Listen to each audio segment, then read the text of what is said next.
전일장 복습하고 오늘장 예습하는 모닝브리핑 시간입니다. 큰 방향성은 없었던 하루, 10일 수요일이었던 어제 시장을 관통한 한마디, 조선 방산이 올리고 로봇이 누르고입니다. 파월 발언과 관세 우려에도 조선 그리고 방산주들이 코스피를 끌어올렸고요. 한편 코스닥에서는 그간 강했던 로봇주들이 크게 하락, 이에 양시장 엇갈린 흐름을 보였는데요. 그럼 먼저 수급과 함께 특징 섹터부터 확인해 보시죠.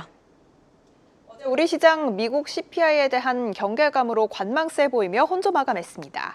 코스피 지수부터 살펴보시면 0.37% 상승한 2,548선에서 거래 마감했는데요. 장중 등락을 거듭한 가운데 업종별로 뚜렷한 호재가 나오며 상승 전환에 성공한 모습이었습니다. 다만 코스닥은 외국인과 기관이 동반순 매도한 가운데 745선에서 거래에 마쳤는데요. 그렇다면 어떤 섹터가 특징적인 움직임 보인지도 확인해 보시죠. 먼저 방산 섹터가 강했습니다. 정부가 방산기업 육성을 위해 3년간 600억 원을 투입해 정책 펀드를 조성한다는 소식이 들려왔고요. 또 국내 주요 방산업체 빅4의 올해 합산 영업이익이 3조 원을 상회할 거란 전망이 나오며 투자 심리 집중됐습니다. 섹터 내에서는 i3 시스템이 23%대, RF 시스템즈는 10%대 강세 보였습니다. 다음으로 생소할 수도 있는 섹터죠. 창업 투자 회사 섹터가 강세 보였는데요. 이는 페이스북의 모 회사인 메타가 한국의 AI 칩 설계 스타트업인 퓨리오사 AI 인수를 논의하고 있다는 보도가 나온 가운데 해당 스타트업에 투자한 회사들의 주가가 급등했기 때문입니다. 상승률 체크해보시면 TS 인베스트먼트는 상한가 터치했고요. 나우아이비가 28%대 강세 보였습니다. 마지막으로 인터넷 섹터는 약세 보였는데요. 파월 연준 의장이 금리 인하에 대해 서두를 필요가 없다는 발언을 내놓았고요. 도널드 트럼프 대통령의 경제정책 윤곽이 드러날 때까지 금리가 동결될 거란 예상이 나오며 비단 인터넷뿐만 아니라 반도체, 제약, 바이오 등 성장주 전반이 약세 보였습니다. 그렇다면 어떤 뉴스가 시장을 움직인지도 확인해 보시죠. 네, 어제 코스피 상승의 주역 조선과 방산이죠. 그중 조선주를 움직인 헤드라인 자세히 체크해 보겠습니다. 동맹국에서 미 군함 건조, 높아지는 K해양방산 기대감입니다. 어제 어떤 뉴스가 시장에서 부각이 됐냐면요. 미국 공화당의 마이크 리와 존 커티스 상원 의원이 지난 5일 두 가지 법안, 해군 준비태세 보장법과 해안경비대 준비태세 보장법을 공동 발의했습니다. 해군 준비태세 보장법은요, 상호 방위 조약을 맺은 인도태평양 국가에서도 미국 해군 함정을 건조할 수 있도록 하는 내용이 담겼고요. 궁극적으로 미 군함 해외 건조 및 수리를 금지한 번스 톨레프슨법을 개정하는 걸 목표로 하고 있습니다. 그리고 해안경비대 준비태세 보장법은요, 해안경비대 선박에 대한 해외 건조에 대한 내용이 포함됐습니다. 물론 단서 조항도 있죠. 외국 조선소에서 건조하는 비용이 미국 조선소에서 건조하는 비용보다 낮아야 한다는 건데요. 이에 아태 국가 중에서는 사실상 한국과 일본만이 가능하다는 분위기가 형성됐습니다.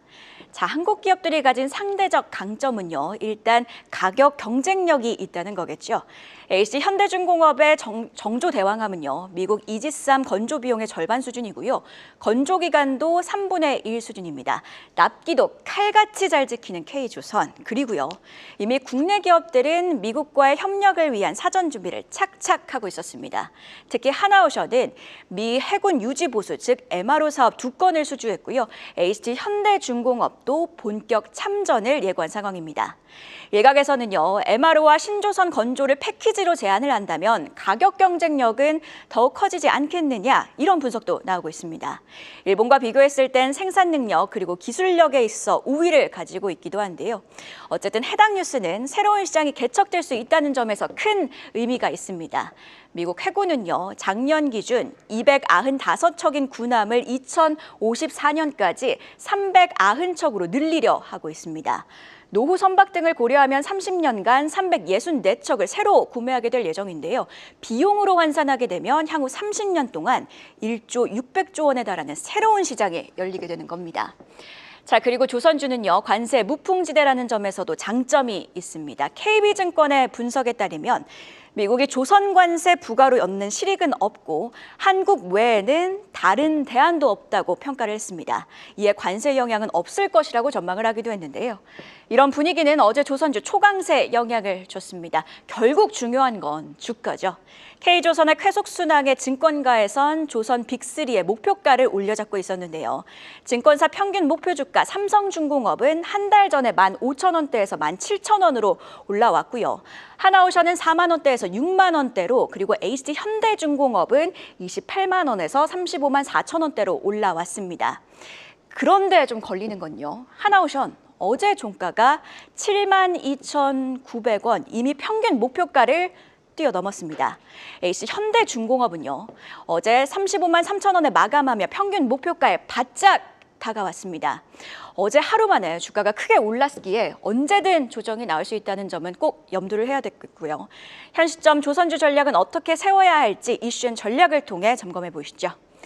자, 이번에는 또 다른 강세 섹터 전력기기 이야기입니다. 구자균 LS 일렉트릭 회장, 미국 데이터 센터 수주 임박, 안덕근 산업통상자원부 장관, 중전기기 산업지원위회 적극 지원입니다. 자, 어제 코엑스에서요, 국내 대표 전기산업 전시회인 일렉스 코리아 2025가 개막을 했습니다. 금요일까지 진행되는데요. 해당 자리에서 나온 여러 발언들이 주목을 받았습니다. 일단 안덕근 산자부 장관, 작년 156억 달러의 기록을 달성한 연간 전력 인프라 수출 목표치를 올해는 역대 최대 수준인 162억 달러 수준으로 설정했다고 했고요. 이와 함께 적극 지원에 나서겠다고 강조를 했습니다. 이런 가운데 특히나 더 주목을 받았던 건 구자균 LS 일렉트릭 회장의 발언입니다.